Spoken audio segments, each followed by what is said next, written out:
Poucos conflitos na história podem reivindicar ter remodelado o mundo como a Segunda Guerra Mundial e, como tal, continua a inspirar estudo e debate desde académicos até a pessoa comum na rua. Contribuindo para isso está a ampla disponibilidade de imagens que documentam essa grande calamidade histórica. Mesmo agora, quase 8 décadas após seu término, fotografias inéditas continuam sendo descobertas, revelando novas histórias para ajudar a contar uma narrativa o mais completa possível. Naturalmente, muitas dessas imagens estão longe de serem agradáveis, e neste episódio vamos olhar para 10 imagens arrepiantes do conflito mais definidor da história moderna.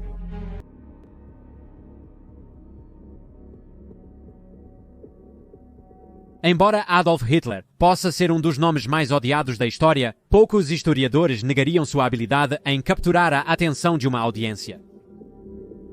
Livros inteiros e estudos acadêmicos foram realizados sobre as habilidades quase lendárias e hipnóticas do homem que a história lembra como o Führer.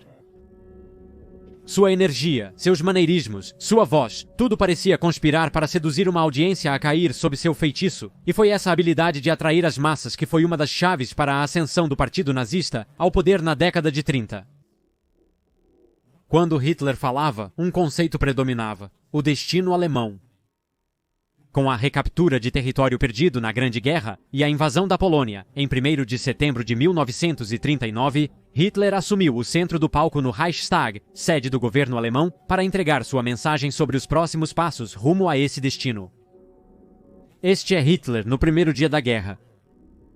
O discurso expôs as razões, muitas fabricadas, pelas quais ele optou pela guerra, e terminou com uma declaração sinistra: eu sou, a partir de agora, apenas o primeiro soldado do Reich alemão. Eu vesti novamente o casaco que era o mais sagrado e querido para mim. Não o tirarei novamente até que a vitória seja garantida, ou eu pereça.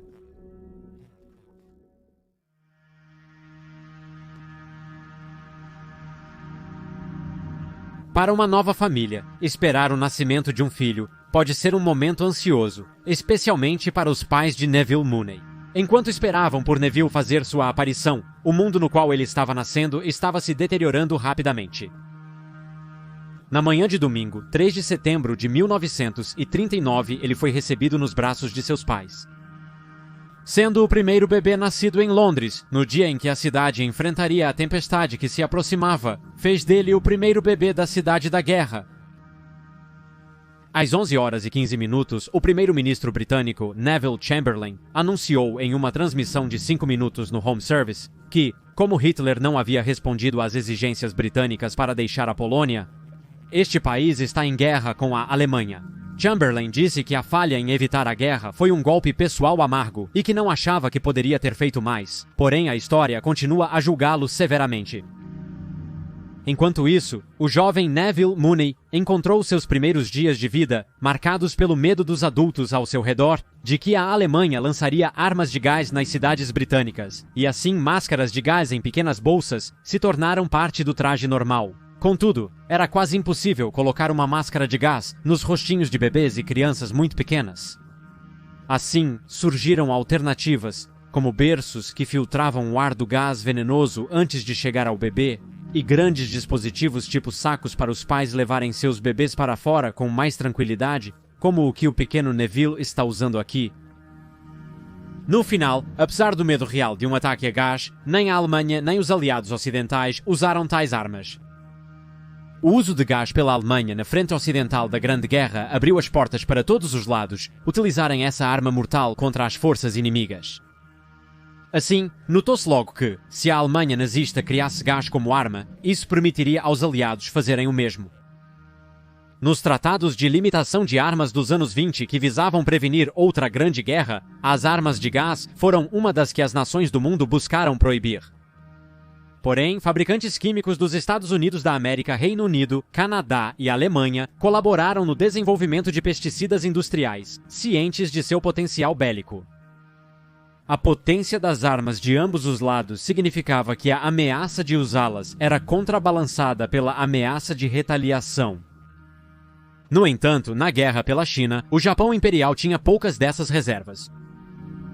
Testado inicialmente em prisioneiros chineses em fábricas de morte, como a infame Unidade 731, os japoneses usaram gás venenoso indiscriminadamente contra cidades chinesas de 1937 até o fim da guerra. Algum do gás usado tinha como objetivo incapacitar um inimigo, como as chamadas velas vermelhas, que, quando acesas, induziam vômito incontrolável, ou gás mostarda e Lewisite, que deixavam as vítimas com queimaduras graves e bolhas na pele. Havia também os gases apocalípticos, criados para matar o maior número possível de pessoas.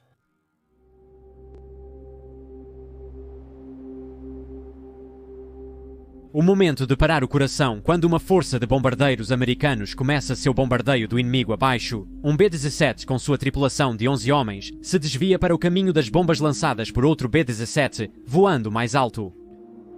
Em alguns momentos, a primeira bomba de 1000 libras lançada de cima atingirá o estabilizador horizontal do porto do azarado B-17, cortando-o, deixando a aeronave entrar em uma rotação incontrolável, sua tripulação incapaz de escapar enquanto as forças G os prendiam à fuselagem de sua aeronave. A aeronave, um B-17G, apelidado de Miss Donna May June, do Esquadrão de Bombas 332, Grupo de Bombas 94, 8ª Força Aérea, saiu de posição e sob outro B-17, chamado Trudy, durante sua corrida de bombas. O estresse da rotação eventualmente arrancou as asas a cerca de 3.000 pés, desintegrando o bombardeiro no céu e matando os 11 tripulantes. Só podemos imaginar a culpa que a tripulação da Trudy deve ter sentido, sabendo que sua bomba matou 11 de seus próprios camaradas de armas. Se as imagens de soldados nas trincheiras epitomizaram a Primeira Guerra Mundial, pode-se dizer que as imagens de ondas de bombardeiros nos céus, como um bando furioso de pássaros prontos para despejar destruição, simbolizaram a Segunda Guerra Mundial. Epitomiza a natureza da Segunda. Os ataques iniciais eram frequentemente modestos, com bombardeiros de 2 motores operando em um esquadrão de 12 a 20 aeronaves, concentrando sua atenção em um único alvo. Enquanto a Alemanha investia em bombardeiros médios bimotor, os aliados ocidentais construíram uma grande força de enormes bombardeiros estratégicos quadrimotor que deveriam reduzir as nações do eixo a pó. Com tantas aeronaves voando simultaneamente, era inevitável que incidentes como este ou colisões entre bombardeiros ocorressem. Não ajudava que muitas equipes passassem por treinamentos acelerados para colocá-las na luta o mais rápido possível, tornando-as mais propensas a acidentes.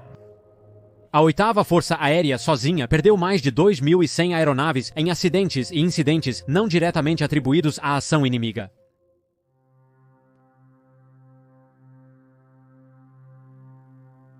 Dois oficiais japoneses posam orgulhosamente para a câmera, trazendo glória para suas famílias e para eles mesmos como heróis no Japão. Toda nação necessita de seus heróis. Heróis inspiram aqueles que os seguem e tranquilizam as populações sobre a vitória final de sua nação. O que esses dois homens fizeram para merecer tal elogio? Os dois homens são segundos tenentes do exército imperial japonês, servindo na China, Toshiaki Mukai, de 25 anos, e Tsuyoshi Noda, de 26 anos.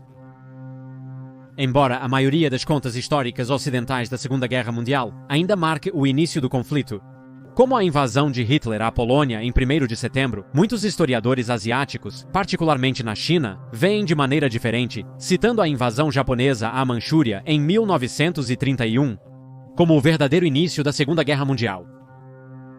Isso ocorreu porque a Guerra Sino-Japonesa foi absorvida pela guerra entre o Japão e os aliados, e o fim de ambas estava diretamente interligado.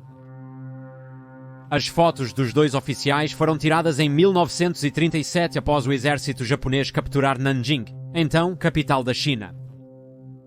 O que se seguiu foi uma onda de violência e estupros coletivos contra civis que oficiais japoneses de alta patente não puderam conter, mesmo que quisessem. Esses dois homens se tornariam famosos por contribuir para esse horror, pois a foto foi tirada como parte de uma reportagem sobre um concurso realizado por eles para ver quem decapitaria 100 pessoas mais rápido com uma espada Yasukuni. O artigo então cruelmente brinca que após completar essa façanha, os dois homens entraram em, citando, entradas extras. Ambos os homens sobreviveram à Segunda Guerra Mundial e foram julgados por seus crimes pelos aliados e executados em 28 de janeiro de 1948.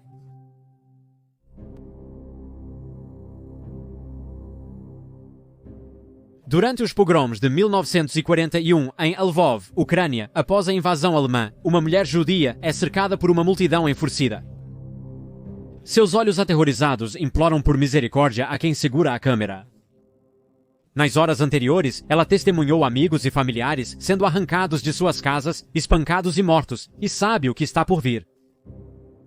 Fortemente antissoviéticos e antissemitas, os nacionalistas ucranianos colaboraram com os alemães e a Gestapo para capturar judeus, acusando-os de conspirar com as autoritárias forças soviéticas que os governavam antes da invasão. A descoberta de centenas de corpos nas prisões da cidade, vítimas das autoridades soviéticas, provocou violência contra os 150 mil judeus locais, facilitada pelos invasores alemães. As multidões que se reuniram para participar perderam todo o senso de moralidade e simpatia ao reunir os judeus e arrastá-los para as ruas entre 30 de junho e 2 de julho, e depois novamente em 25 e 29 de julho. As infelizes vítimas encontraram suas casas destruídas, pertences roubados e foram agredidas após terem até suas roupas arrancadas. As crianças não escaparam da atrocidade. Meninas judias foram estupradas em grupo e espancadas ao lado de suas mães e avós, enquanto meninos ucranianos de apenas 9 anos eram conhecidos por terem ajudado nos assaltos. Ainda é debatido quantos foram mortos nos pogroms. O número é ainda mais confuso pela participação dos Einsatzgruppen, esquadrões da morte alemães, que atuaram no Holocausto. Sabe-se que quando as forças soviéticas libertaram Lvov da ocupação alemã em 21 de julho de 1944, menos de 1% dos judeus que lá viviam haviam sobrevivido.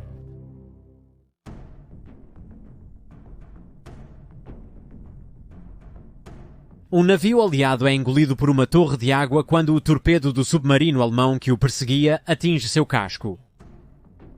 A tripulação do navio mercante provavelmente não teve aviso do perigo até ser tarde demais, com apenas o pequeno periscópio do submarino, pouco mais largo que um cano de esgoto, protrudindo na água para indicar sua posição, quase invisível nas águas agitadas do Atlântico Norte. No U-Boat, o capitão viu essa imagem através do periscópio com alegria, sabendo que cumpriu seu dever e aumentou sua pontuação, o que elevaria seu status no mundo nazista, que adorava seus heróis, particularmente na frota de U-Boats, que sufocavam a Grã-Bretanha até a submissão, na esperança de trazer toda a Europa sob o domínio alemão. Embora a Grã-Bretanha e a França tenham demorado 2 dias para declarar guerra após a Alemanha invadir a Polónia, a navegação aliada seguiu como em tempos de paz. Assim, muitas das primeiras vítimas dos U-Boats estavam indefesas, fazendo os comandantes pouparem seus valiosos torpedos e atacá-los na superfície com suas armas de convés.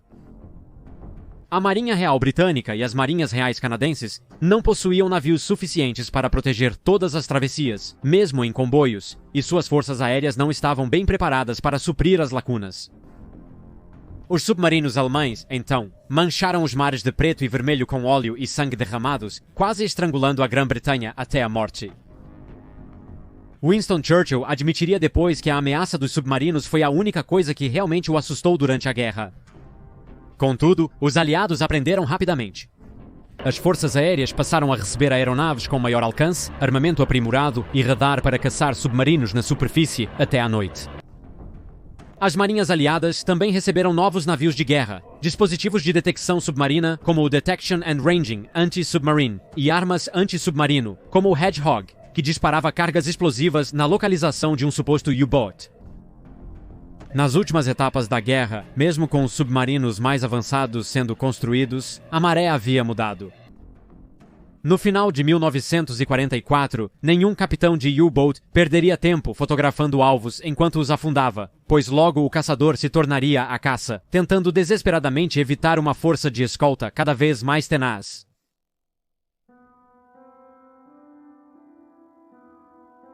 Um soldado americano fica ao lado de uma cratera causada por um projétil de um submarino japonês. O grande tanque de armazenamento, seu alvo, fica quase ileso atrás dele, com apenas alguns pequenos amassados.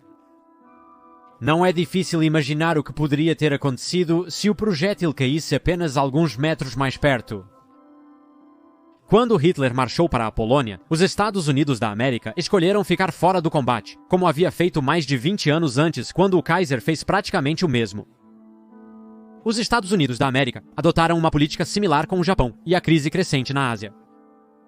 Nos dois casos, os oceanos serviam como uma zona de amortecimento para os Estados Unidos continentais se sentirem relativamente seguros diante da piora global e da expansão da tirania do eixo.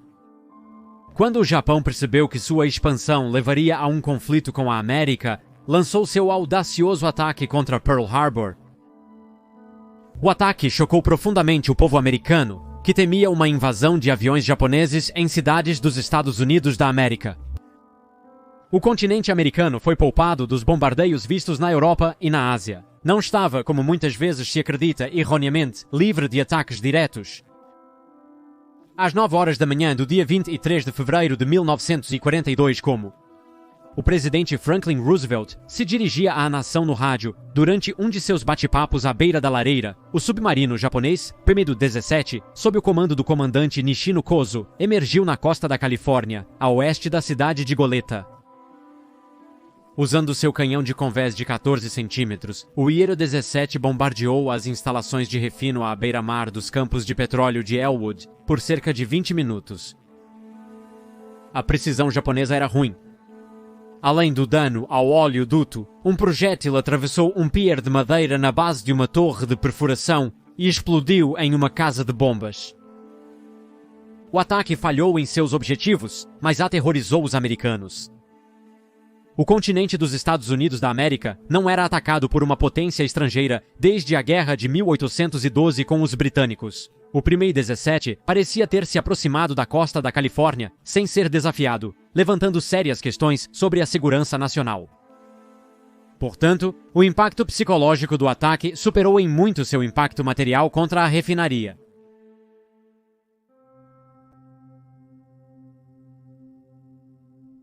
Uma corda é colocada ao redor do pescoço da jovem Lipa Hadishi, de 16 anos, enquanto ela se prepara para ser executada em 8 de fevereiro de 1943.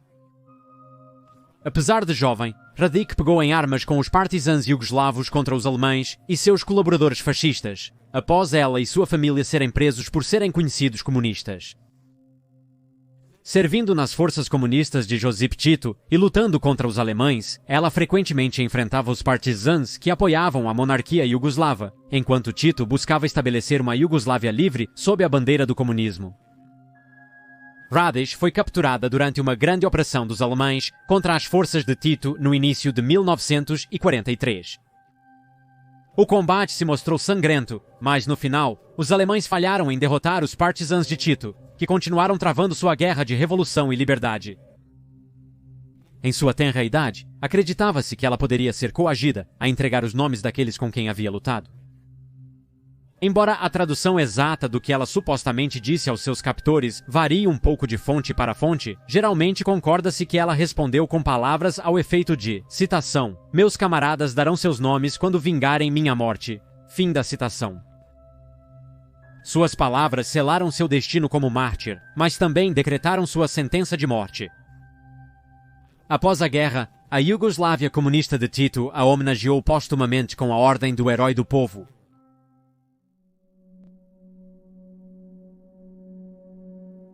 Uma frota de navios de guerra japoneses navega por uma ameaçadora torre de fumaça negra, onde antes havia um poderoso navio de guerra entre eles, possivelmente o mais poderoso da história. Essa imagem retrata a morte do super encouraçado Yamato em 17 de abril de 1945. Entre as guerras, houve um debate crescente nos círculos navais globais sobre a utilidade futura de grandes navios de guerra em combate, considerando o poder de submarinos e aeronaves. O Japão se apegou à ideia de navios de guerra por mais tempo que outras potências e prosseguiu com o projeto da classe Yamato de super-encouraçados, desafiando especificamente a Marinha dos Estados Unidos da América. Seu grande tamanho, mais de 70 mil toneladas, e incrível poder de fogo, tornaram ele e seu navio irmão, o Musashi, o encouraçado mais mortal em atividade, pelo menos no papel. De fato, aqueles que argumentavam que o encouraçado estava obsoleto estavam certos.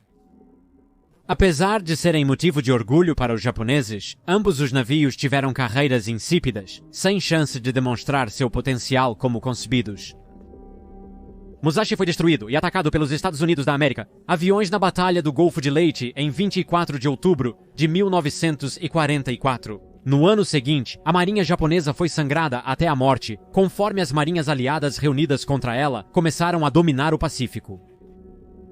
Percebendo isso, e a insensatez de tentar manter um navio como o Yamato no mar diante de tal poder aliado, o Yamato foi ordenado a defender a ilha de Okinawa contra os aliados, em uma missão que todos sabiam que era sem volta.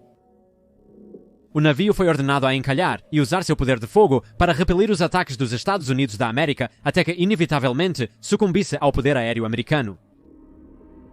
Entretanto, ele não pôde executar esse plano, sendo interceptado no trajeto, com seus depósitos explodindo após ser alvo de repetidos ataques de bombas e torpedos americanos lançados por aviões de porta-aviões. O Yamato foi destruído em meio a uma cortina de fumaça e fogo. Seu naufrágio não apenas encerrou a vida deste incrível navio, mas também marcou o fim de uma era. Nunca mais um navio de guerra projetado para combate de superfície seria construído com um tamanho sequer próximo ao dele.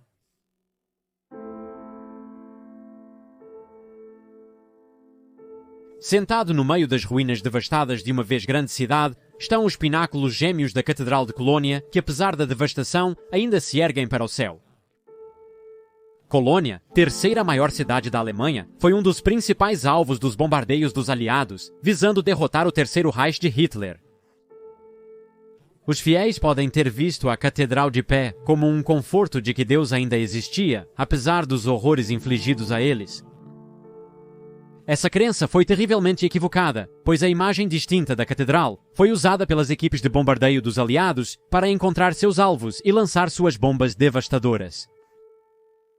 Colônia foi bombardeada várias vezes durante a guerra, mas seu nome estará para sempre ligado aos eventos da noite de 30 e 31 de maio de 1942. Naquela noite, o Comando de Bombardeiros da Real Força Aérea, sob a liderança do Marechal do Ar Sir Arthur Harris, enviou mais de 1000 bombardeiros para atingir a cidade e dar o que se esperava ser um golpe decisivo. Esse número exigiu quase todos os bombardeiros disponíveis, incluindo alguns em aeronaves de treinamento, voando juntos para perfurar as defesas alemãs, com cada um tendo seus próprios setores para atingir os alvos. Foram iniciados 2.500 incêndios separados, 1.700 dos quais foram classificados pela Brigada de Incêndio Alemã como grandes. Aproximadamente 13.000 edifícios foram destruídos, sendo mais de 2.500 industriais ou comerciais. Surpreendentemente, o número de mortos no solo foi notavelmente baixo, menos de 500 pessoas, graças aos preparativos alemães e à ampla construção de abrigos antiaéreos. No entanto, mais de 5.000 pessoas ficaram feridas e mais de 45.000 foram bombardeadas de suas casas. Tal era o medo de ataques de retorno. Quase 700.000 pessoas fugiram da cidade em ruínas após o ataque. O ataque não só prejudicou a contribuição da cidade para a guerra nazista, mas também foi uma grande vitória de propaganda para os aliados. Porém, com o fim da guerra se aproximando, imagens dos danos causados pelos bombardeios aliados aos centros civis retornaram ao povo britânico. Muitos sofreram nos bombardeios nazistas do Blitz. Em vez de celebrar a conquista do Bomber Command, ficaram horrorizados que suas tripulações não apenas se envolveram em atividades que associavam ao inimigo, mas alcançaram uma devastação ainda maior. Ainda hoje, historiadores debatem acaloradamente se os bombardeios aliados contra cidades alemãs e japonesas foram crimes de guerra. Apesar disso, Harris viveria o resto da vida sem qualquer remorso.